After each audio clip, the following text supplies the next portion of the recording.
There are two types of people in this world, those that can go vegan overnight and those that need to do it gradually. This video is for the overnighters, the all or nothing gang. If you're like me and you love a challenge, you thrive on fresh starts, and honestly just kind of enjoy getting stuck in and winging it, this is the video for you. If you're the other type that needs to go gradually, I actually really recommend this book, Half-Assed Human. I'm really loving it. I've only recently started it. There's like a whole chapter called Half-Assed Vegan. Definitely a lot more for someone who finds the idea of going vegan really overwhelming, people who find the all or nothing ultimatums just a bit exhausting. This is the book for you. Personally though, I'm a jump straight in. Overnight swaps, let's go. Also, when I first found out what a vegan was, I just couldn't stomach doing anything else, so it had to happen straight away. And in this video, I'm just going to take you step by step into how to go vegan overnight. It's a short checklist and it's kind of an easy thing to do. We overcomplicate it a lot, but the biggest hurdle is in your head. And just a quick heads up, I am going to be posting a new video on YouTube here every day for veganuary. So if you want more like food inspiration, if you want to see new launches, if you want to have a few like vegan-y chats, I'm here all month. So hit subscribe if that sounds good to you. Step number one is find your why. So I went vegan overnight in 2007, a long time ago now. I was already vegetarian. I was just browsing the PETA website, trying to find what more I could do. I think I was about to head into the new school year, had a bit of free time in my hands. In my head, it was going to be like campaigning for better school dinners or starting a petition. But I came across vegan.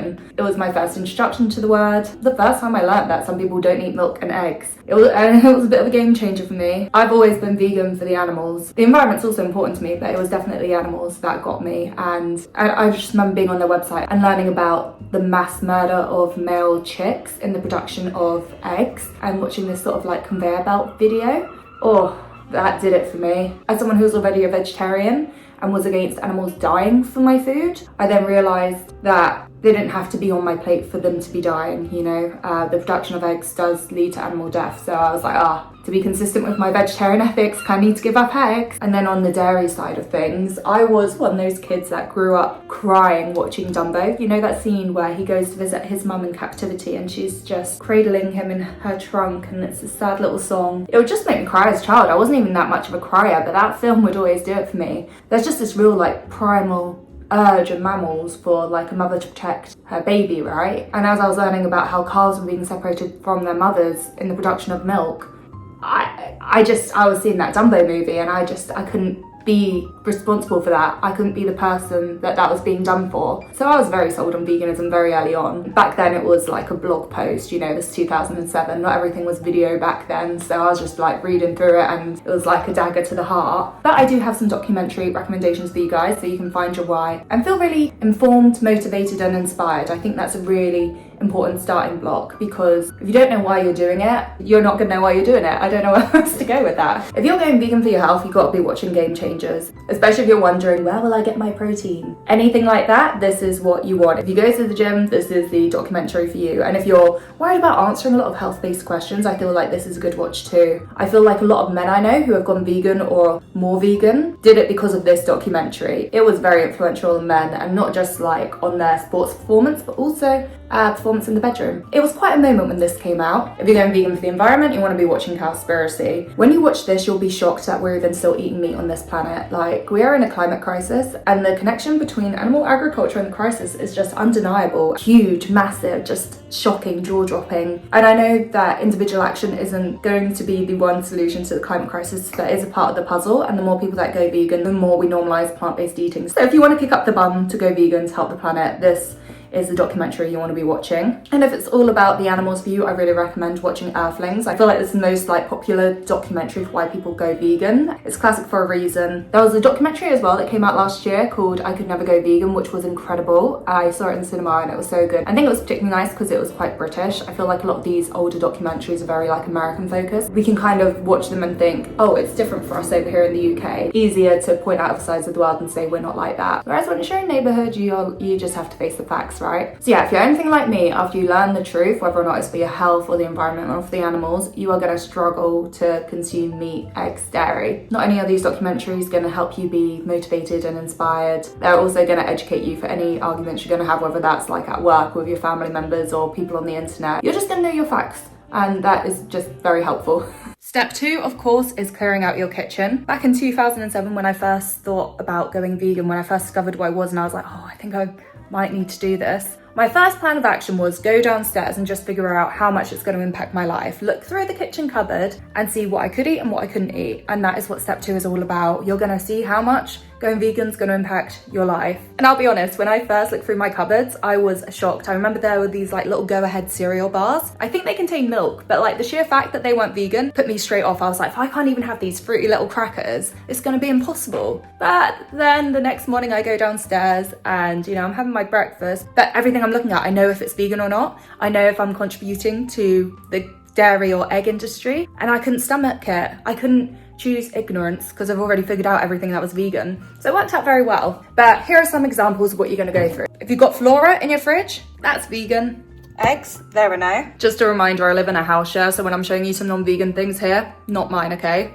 Looking at my cupboard, nutritional yeast. Okay, I wouldn't have bought that if I weren't vegan. That's such a vegan thing. But like breadcrumbs, for example. These are vegan. The original Bisto, took me forever to figure out this, but these are also vegan. But like my housemate's cream of tomato soup, you would think maybe it's just tomatoes, but no, it's got milk in it. That would be a no-no. Baked beans though, vegan. A lot of jams are vegan. My housemate's gut drink, this one is not vegan, but they do have some vegan flavors. Regular cream cheese, not vegan. But yeah, you get the gist of it. You just go through everything you have, and the things that are vegan, you keep, and things that aren't vegan, you're giving away to your friends, your family, your household. Certain foods you can still give to food banks. If you're doing this gradually, of course, you can commit to not buying any new non-vegan food. But if you're watching this, you're an overnight person, and we're gonna clear it all out. We don't need it in our lives. We're doing the overnight full-on transformation. Step number 3, plan your next food shop and expect it to take a while. When you're looking at ingredients on the back of the pack, obviously the vegan logo is great. It should say suitable for vegans, that also helps. Like, for example, I've got this hot chocolate here. It's got a nice little vegan suitable label on it, very handy. Not everything does. The allergens general should be highlighted in bold on the back, but if you're in any doubt when you're looking through the ingredients, it can be difficult to begin with. Most foods you can give a little bit of a Google for. They're usually covered on blogs or Reddit or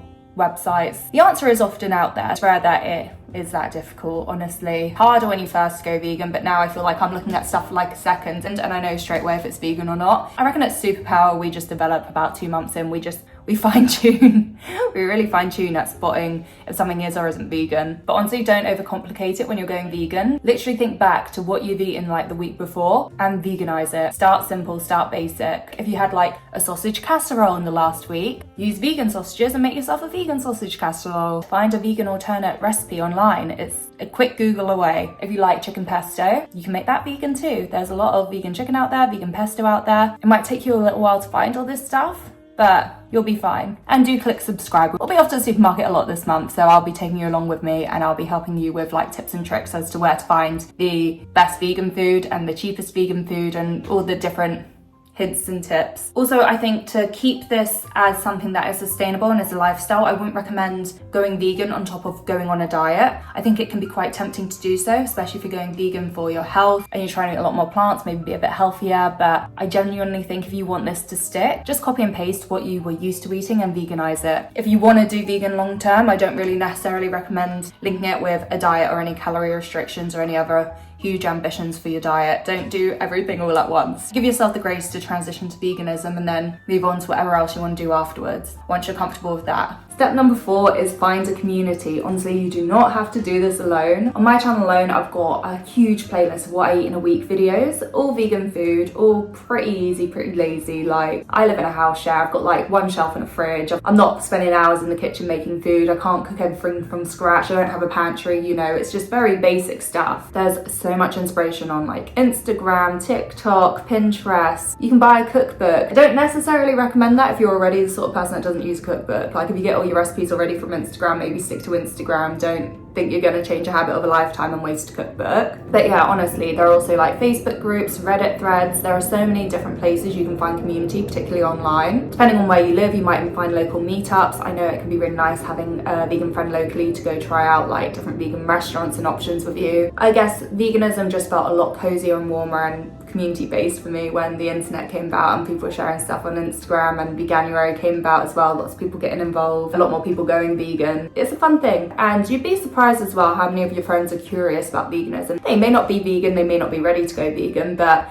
it might be open to going to a plant-based restaurant and seeing what all the fuss is about and trying out like a vegan burger or a vegan steak or whatever. Just because your friends aren't vegan doesn't mean they don't care at all about anything vegan, you know? Give them a chance, give them a go. Step 5, if you're feeling really ambitious, is to move on to like toiletries and makeup, those sort of products. You'd be surprised how many animal ingredients are hiding in your bathroom. This step can definitely feel really overwhelming, and it's also very expensive to give away all your old beauty products and overhaul your whole routine at once. I don't recommend doing this one overnight. It's probably a year-long transition, if I'm honest, and even then you'll probably have an old lipstick or two in your makeup bag for a while, but you won't need to replace that urgently, you know? Definitely worthwhile doing that. And I'll be doing a few beauty videos this month so I can give you kind of like lowdown on how to find what's cruelty-free, what's vegan. Honestly, don't sweat it, but if you are just, you know, bursting Benji on a roll, really wanting to detox your life, that would be the next step. And in a nutshell, you're just looking for vegan and cruelty-free when it comes to your beauty products. And yeah, that's pretty much it. That is how you go vegan overnight. If you've got any questions, just leave them down below. I will answer them in the comments or in another video. We're just starting this big veganuary journey and I'm here to help you. If you've got any struggles or concerns of going vegan, let's go through them. We're just gonna have a lot of fun this month. We're gonna really